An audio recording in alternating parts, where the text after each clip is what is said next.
სულ ორი ნაბიჯი გადარჩა კანონის ამოქმედებამდე.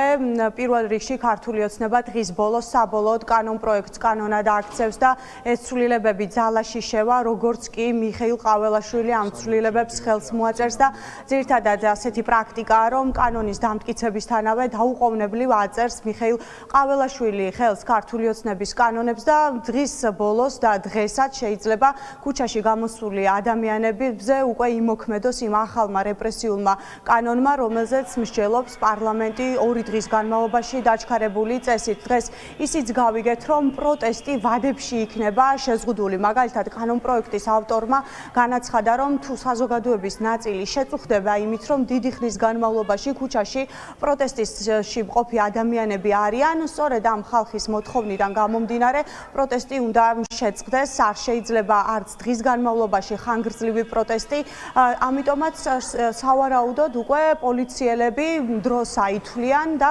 კონკრეტული დროის განმავლობაში მისცემენ მხოლოდ აქციის მონაწილეებს, რომ გააპროტესტონ ის, რისი გაპროტესტების სურვილიც აქვთ. როგორც ჩანს, ქართულ ოცნებას მხოლოდ საკუთარი მომხრეების ხმა ისმის, ამიტომაც კანონებს ამკაცრებს იმისთვის, რომ მათი მომხრეები არ შეწუხდნენ და ამ ყველაფრის ფონზე უკვე ქუჩაში მყოფ ადამიანებს ახალი რეპრესიული კანონებით დაუპირისპირდნენ.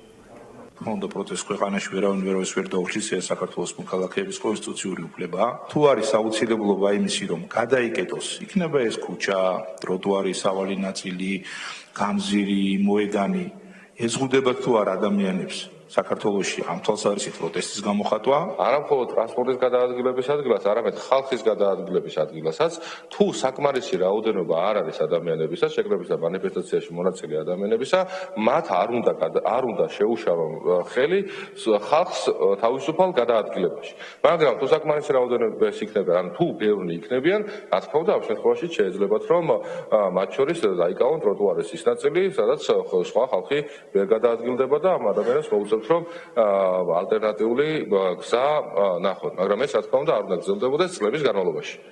ან წლების განმავლობაში ადამიანებს აქვთ უფლება რომ მოითმინონ შესაბამისად შეკრების და მანიფესტაციის მონაწილეებს აქვთ უფლება რომ თავიანთი აზრი დააფიქსირონ, თავიანთი პოზიცია დააფიქსირონ, მაგრამ ამავდროულად სხვათა უფლებების შეზღუდვა არის დასაშვები მხოლოდ დროის მცირე ვადით, დიდი ხნის განმავლობაში ადამიანების უფლებების შეზღუდვა დაუშვებელია. აქამდე არსებული პრაქტიკით საკმარისი იყო რომ უნდა გაგვეფრთხილებინა მერია და ეხლა ჩვენ უნდა ავიღოთ პრაქტიკულად ნებართვა პოლიციისგან, იმიტომ რომ პოლიციას რო ვაფრთხილებ, უნდა მან თუ გადაწყვიტა რომ აქეთ არა, იქეთ უნდა წახვიდე. ეს ნებართვის აღებას ნიშნავს პირდაპირ.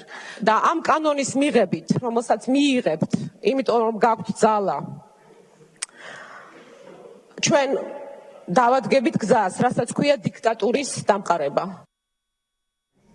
დროის მხოლოდ მცირე ვადით იქნება შესაძლებელი პროტესტის გამოხატვა ტროტუარებზე და ქუჩაში, როგორც ჩანს, ქართულ ოცნებას ძალიან აწუხებს ის, რომ პროტესტი, რომელიც 1 წელზე მეტია რაც მიმდინარეობს, არ შეწყდა და ამიტომაც ახლა ქართულ ოცნებას აქვს მოლოდინი, რომ მათ მიერ მიღებული რეპრესიული კანონები ამ ყველაფერზე გავლენას მოახდენს.